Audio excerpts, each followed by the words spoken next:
كتاب محمد صلاح حكاية بطل للكاتب عماد أنور.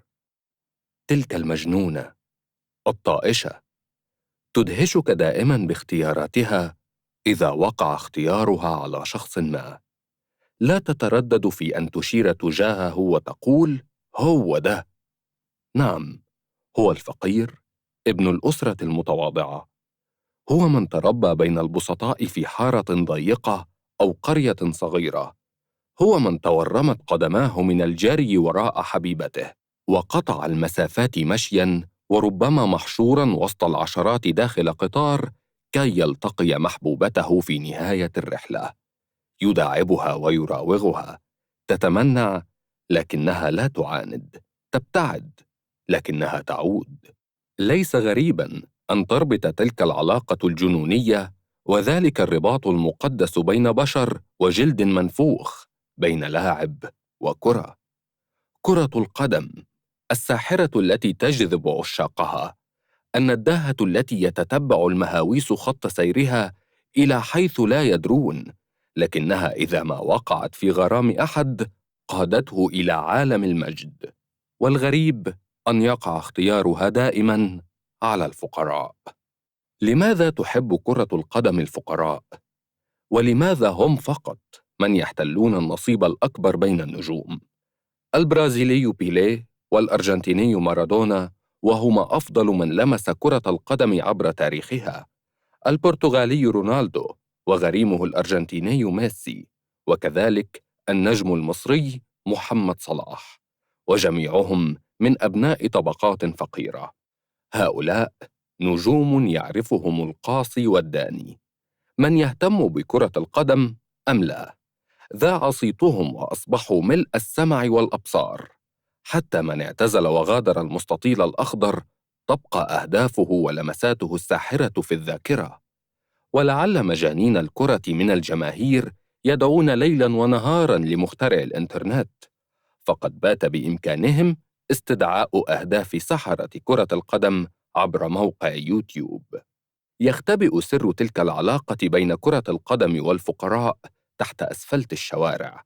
هو مس شيطاني يخرج فقط لمن لامست قدماه هذا الأسفلت حافيتين، وقد لا يملك صاحب هاتين القدمين ثمن الحذاء، وربما اضطر لخلعه حفاظاً عليه من التلف، أو خوفاً من توبيخ والده الذي لا يملك ثمن حذاء جديد. كرة القدم هي العروس التي تختار عريسها. وبرغم أننا مع الألفية الثالثة ودخول كرة القدم عالم الاستثمار بملايين بل مليارات الدولارات، فإن تلك الكرة الجلدية هي وحدها من تمنح صك الحرفنة والنجومية. لكن كرة الشوارع لا مكان فيها للأغنياء، وهو دستور لا يعرفه إلا أبناء المناطق الشعبية أو الريفية المتواضعة، من يخوضون في طفولتهم مباريات ساخنة ممتعة مليئة بالمهارة والتحدي، عيال حريفة من صغرها، هكذا يوصفون. كرة القدم قطعة الجلد المستديرة تجيد فرز البشر، تعرف من يحبها حقاً ممن يتباهى باللعب بها. فلاعب الشوارع لا يلجأ إلى الكرة للهو، بل يرتمي بين أحضان حبيبته، يفضفض، يستمتع، يتنفس، يغوص في عالمها. هكذا هي الكرة بالنسبة للفقراء. انظر في وجه هذا الطفل البسيط وهو ينطقها: عندي ماتش. ما هذه الحماسة؟ ما تلك الفرحة التي تكاد تقفز من عينيه؟ لن تضبطه أبداً يقول رايح ألعب. يحترم قدسيتها، يعرف قيمتها في تغيير حالته المزاجية إلى الأفضل، يقدر لها أنها الوحيدة التي تزيل عنه همومه وظروفه العائلية الصعبة، حيث يلقي في ملعبها الأسفلتي كل هذه الهموم، وينتظرها حتى تأتي تحت قدميه. يقطعان معا عدة أمتار في ثوان معدودة، يدور بينهما حوار العشق والهوى، يدافع عنها باستماتة حتى لا يخطفها أحد منافسيه من بين قدميه، يخشى في ذلك أن يقال له خطفوها منك. إذا ما مر هذا الصبي على ماتش في الشارع، لا تعتب عليه لو رأيته شاردا قاده شروده أن يصطدم بعمود إنارة أو تعثرت قدماه في حجر، فقد ندهته النداهة وأفقدته وعيه تماماً، حيث لم يعد يشغل باله إلى أين هو ذاهب، إلى المدرسة أم إلى السوبر ماركت يقضي طلباً لأمه. لا يهم، هو يفكر الآن في كيفية مشاركة هؤلاء الغرباء المباراة. قد يقتحم الملعب لتسديد ركلة حرة متوسلاً لمن يكبرونه سناً: والنبي يا كباتن ممكن أشوطها؟ طيب ممكن ألعب معاكم أو أقف جون؟ لا يستسلم للرفض بتاتا. هو يثق في قدرته على مضاهاة هؤلاء الكبار. يستمر في الرجاء: شوطة واحدة والنبي يا كابتن، شوطة واحدة، شوطة واحدة، شوطة واحدة، كذبابة سخيفة تحوم حول أذنيك. هل هذا كله لا يكفي أن تختاره الكرة فارسها الأوحد؟ دأبه وشعوره واهتمامه، وقبل هذا وذاك موهبته الربانية، هي اللغة التي تستسلم أمامها تلك القطعة الجلدية. على هذا الأساس فقط تصنف الكرة لاعبيها، ولله حكمة في أن تختار دوما الفقراء، دون ذكر أمثلة ممن ينتمون إلى النوع الأول، ومنهم كثيرون من أصحاب المهارات العالية لكنهم يفتقدون مس الشوارع الشيطاني.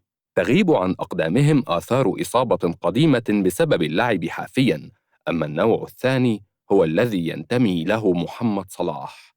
مومو صار أيقونة الفرحة عند المصريين بعد أن قاد منتخب بلاده للعب في كأس العالم بعد غياب 28 سنة، ويعتبر صلاح مثالاً حياً لعلاقة كرة القدم بالفقراء.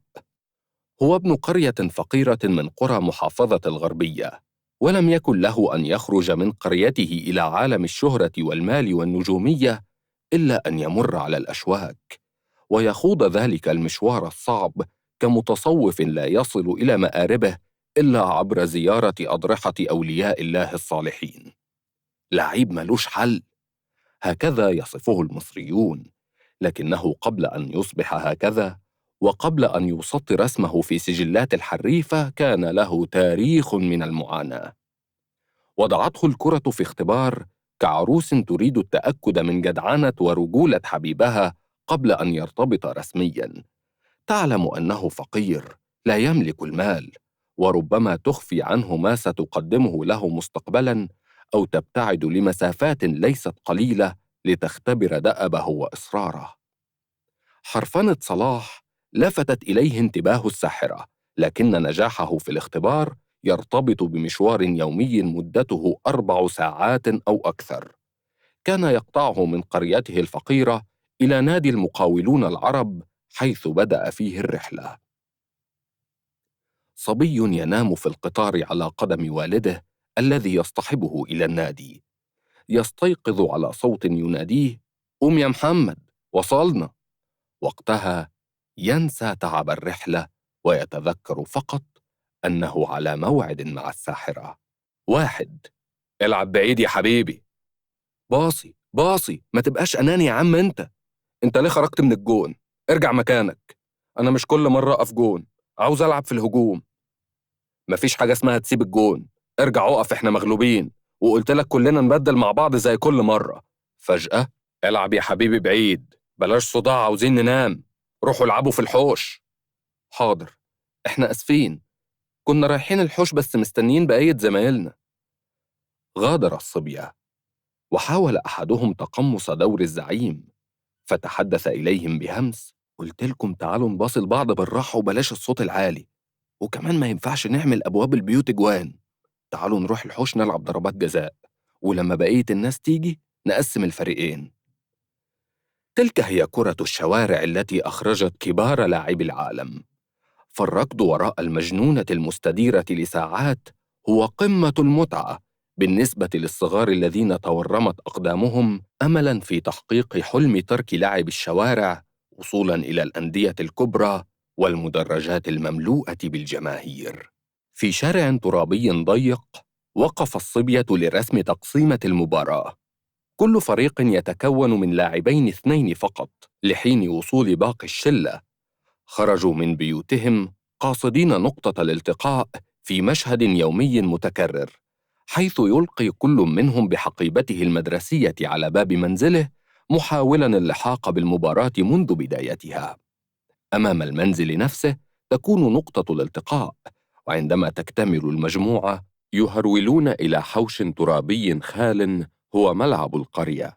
لكن محاولة إقامة مباراة سريعة أمام أحد المنازل لحين حضور الباقين هي محاولة تنتهي دوماً بالفشل، حيث يطل صاحب المنزل من الشباك ليعنفهم بشدة بسبب صوتهم العالي، طالباً منهم اللعب في الحوش الترابي القريب. طريف أن الأمر قد يتكرر يومياً، والأولاد لا يكفون عن اللعب في المكان نفسه، متخذين منه ملعباً افتراضياً، محددين بابين لمنزلين متقابلين ليكونا هما المرميين. في هذه الأجواء بدأ محمد صلاح لعب كرة القدم وعمره 8 سنوات. بدأ في شوارع قرية نجريج التابعة لمركز بسيون، وهو أحد مراكز محافظة الغربية في دلتا مصر. وهناك أيضاً ولد صلاح يوم 15 من يونيو عام 1992.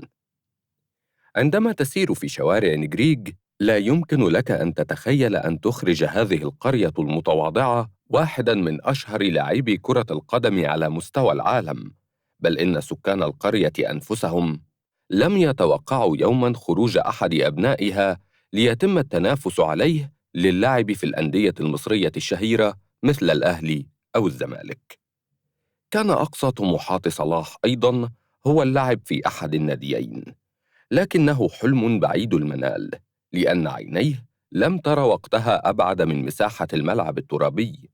وقال وهو طفل صغير عمره ما كان يفكر إنه يطلع برا البلد، وكان حلمه بس إنه يلعب في الأهلي أو الزمالك، وده عشان مصر وقتها ما كانش فيها لعيبة كتير محترفة في أوروبا، يبقى إزاي يكون في مثل أعلى للولاد في السن ده؟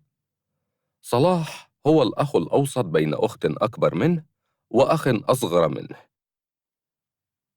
ومثل أي أخوات دائماً ما يتشاجرون ويحدثون إزعاجاً في البيت. لكن صلاح كان مشغولاً بلعب الكورة، ويقضي فيها يومه منذ عودته من المدرسة وحتى غروب الشمس. في الملعب الترابي الفقير قضى أجمل الأوقات بين أقرانه. ومثل هذه الملاعب الموجودة في القرى المصرية البسيطة تشهد مباريات ساخنة وتنتج لاعبين تتفوق مهاراتهم على الكثيرين من أبناء الأندية الكبرى، لأن سحر الكرة يكمن في الأقدام التي لامست الملاعب الترابية أو الأسفلتية حافيتين، وتربى أصحابها على حالة عشق تنشأ مبكراً بين صبي صغير وقطعة جلد مستديرة ومنفوخة. عشرات اللاعبين من أبناء القرى يمكنهم أن يمتعوك بمباراة ساخنة فيها كل أنواع المهارات والسرعة والمنافسة. أما الأهداف حدث ولا حرج، فهذا يجيد اللعب بالرأس، وآخر شهير بتسديداته الصاروخية، وثالث لا يهدأ له بال إلا بعد مراوغة لاعبين أو ثلاثة من الفريق المنافس، ثم إحراز هدف عالمي بعد مراوغة الحارس أيضاً. كل هذه المهارات تبحث عن فرصة واحدة للخروج إلى النور.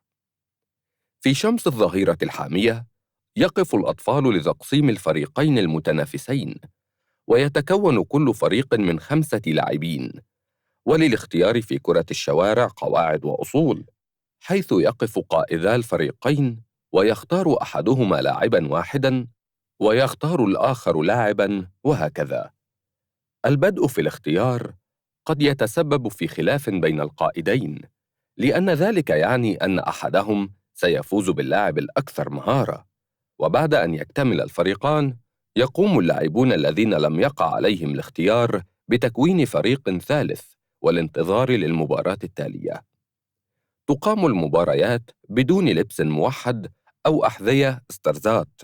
قد يمتلك بعضهم فانيلات كورة يرتدونها مع بنطلون المدرسة أو بنطلون البيجامة وكوتشي، وبعضهم كان يفضل اللعب حافياً، إما لأنه يجيد التحرك بدون حذاء أو لأنه يخشى على حذائه من التلف.